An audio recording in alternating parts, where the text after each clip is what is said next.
नमस्कार मित्रों, गजेंद्र ज्ञानधारा में आप सभी का स्वागत है।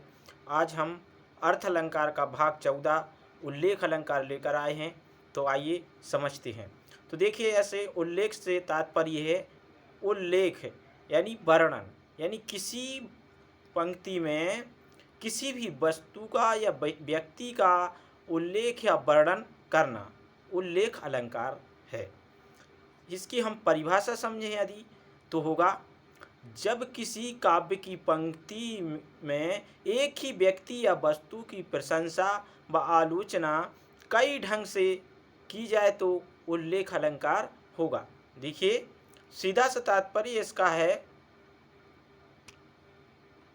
कि एक प्राणी का कई प्रकार से वर्णन करना, एक वस्तु या प्राणी का कई प्रकार से वर्णन करना ही उल्लेख है। तो हम इसके उदाहरण समझते हैं। आशा करता हूँ सभी की समझ में आई होगी परिभाषा। देखिए, सीधा सा है कि जब किसी काव्य की पंक्ति में एक ही व्यक्ति या वस्तु की प्रशंसा व आलोचना कई ढंग से की जाए तो वहाँ उल्लेख अलंकार होगा। देखिए,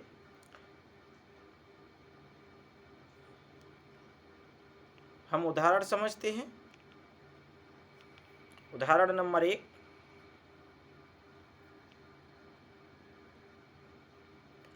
देखिए, तू रूप है किरण में, सौंदर्य है सुमन में, तू प्राण है पवन में, विस्तार है गगन में। तो देखिए, तू रूप है किरण में, सौंदर्य है सुमन में, तू प्राण है पवन में, विस्तार है गगन में। तो देखिए, यहाँ पर ईश्वर की अद्वितीय रूप के बारे में वर्णन किया जा रहा है, उसके गुणों के बारे में बताया जा रहा है, उल्लेख किया जा रहा है, कई ढंग से किया जा रहा है। एक ही प्राणी या वस्तु का वर्णन कई ढंग से किया जा रहा है। तो देखिए, तू रूप है किरण में, अर्थात हे ईश्वर, हे परमेश्वर, तू किरण में का रूप है और सुमन यानी पुष्प का सौंदर्य है।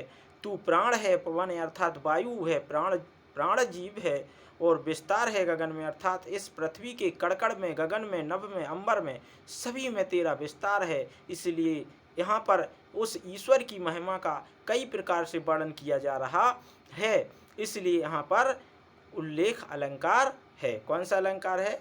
उल्लेख अलंकार है। हम अधिक से अधिक उदाहरण दे रहे हैं ताकि सभी विद्यार्थियों को अलंकारों की श्रृंखला में किसी प्रकार की कोई गलती ना हो। तो देखिए, अर्थ अलंकार का हम उल्लेख अलंकार पढ़ रहे हैं। तो इसका दूसरा उदाहरण समझते हैं। उसके मुख को कोई कमल तो कोई चंद्र कहता है।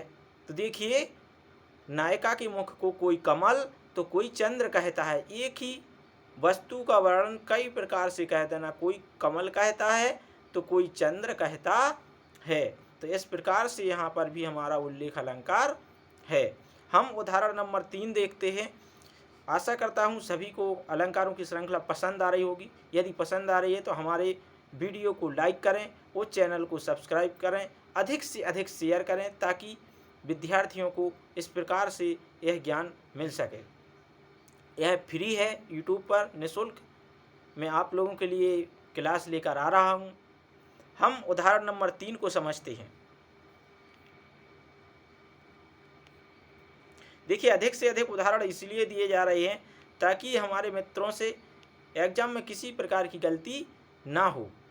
देखिए, कितना अच्छा उदाहरण है। यह मेरी आँखों का तारा, यह मेरी आँखों का तारा, अद्भुत रूप खिलौना है, वृद्धावस्था की है लाठी, इसके बिन जीवन बोना है। देखिए, कितना अच्छा उदाहरण दिया हमारे कवि ने। यह मेरी आँखों का तारा, अद्भुत रूप खिलौना है, और वृद्धावस्था की है लाठी, अर्थात सहारा है, और इसके बिन जीवन बोना है। एक पिता के लिए, माता के लिए एक लाल यानी एक बेटा का किस प्रकार से उल्लेख किया जा रहा है कि यह मेरी आँखों का तारा भी है और अद्भुत रूप खिलौना है, और यही वृद्धावस्था की लाठी है, और इसके बिना जीवन बोना है। इस प्रकार से एक बालक का वर्णन कितने ढंग से किया गया है, इसलिए यहाँ पर भी उल्लेख अलंकार है। आशा करता हूँ सभी मित्रों को समझ में आ रहा होगा। हम नेक्स्ट उदाहरण नंबर 4 को समझते हैं। देखिए,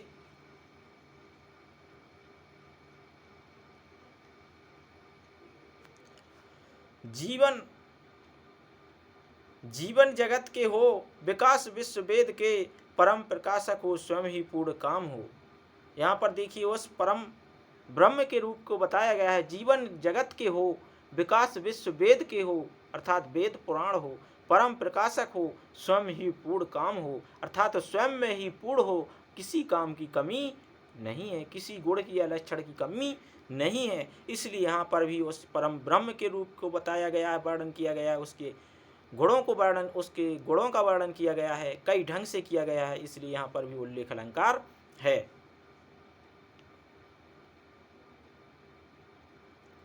तो देखिए हमने अभी उदाहरण 4 को पढ़ा है, और उदाहरण नंबर 5 को हम समझते हैं।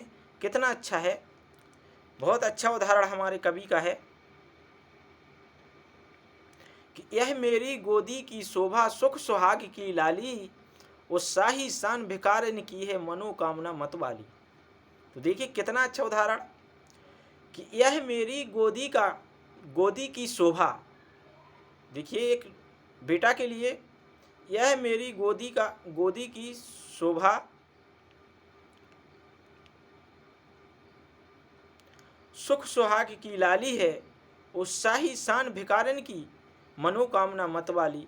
इस प्रकार से यहाँ पर भी एक बालक और एक माँ के बारे में वर्णन किया गया है कि यह मेरी गोदी की शोभा है, यह बेटा जो है यह लाल है, और सुख सुहाग की लाली, यही मेरा सुख और सुहाग की पहचान है, और शाही शान भिखारिन की अर्थात इस माँ की यही शान है, यही कीमत है, और मनोकामना मत वाली, यही उसकी मनोकामना पूर्ण है। इस प्रकार से यहाँ भी एक माँ के बेटे की किस प्रकार से वर्णन किया गया है, उसका उल्लेख किया गया है, बार बार किया गया है, एक ही व्यक्ति या वस्तु का यहाँ पर भी उल्लेख अलंकार है।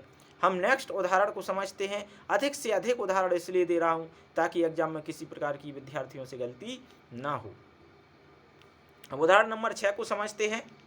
देखिए कितना अच्छा उदाहरण दिया हमारे कवि महोदय ने कि जय जय गिरिवर राज किशोरी, जय महेश मुख चंद्र चकोरी, जय गज बदन सडानन माता, विश्व विदित दामिनी दुति गाता। देखिए कितने प्रकार से वर्णन किया यहाँ पर किया जा रहा है माँ गौरी का, पार्वती का, कि जय जय गिरिवर राज किशोरी, अर्थात गिरिवर यानी पर्वत पर, अर्थात कैलाश पर्वत पर रहने वाली गिरिवर, राज करने वाली किशोरी अर्थात माँ पार्वती, जय महेश मुख चंद्र चकोरी, अर्थात महेश यानी शिव शंकर के मुख की चंद्रमा हो, चकोरी हो, प्रकाशक हो, बताया जा रहा है। और जय गजबदन, और गजबदन यानी श्री गणेश, सडानन यानी कार्तिकेय की माता हो तुम, और विश्व विदित दामिनी, विश्व विदित पूरे विश्व को यह ज्ञात है, दामिनी अर्थात बिजली के समान प्रकाश फैलाने वाली, द्युति गाता अर्थात तुम्हारी यह प्रभा की स्थिति को पूरा देश और पूरे संसार आपके गुणगान को गाता है। इस प्रकार से माँ पार्वती के वर्णन को किस प्रकार से कितने ढंग से बताया गया है, इसलिए यहाँ पर भी उल्लेख अलंकार है। तो आशा करता हूँ सभी मित्रों को ये अलंकारों के उदाहरण समझ में आए होंगे, और अलंकारों की श्रृंखला समझ में आ रही है तो हमारे चैनल को सब्सक्राइब करें और वीडियो को लाइक करें, अधिक से अधिक शेयर करें। हम अगले वीडियो में उदाहरण अलंकार लेकर आएंगे। तब तक के लिए जय हिंद, जय हिंदी।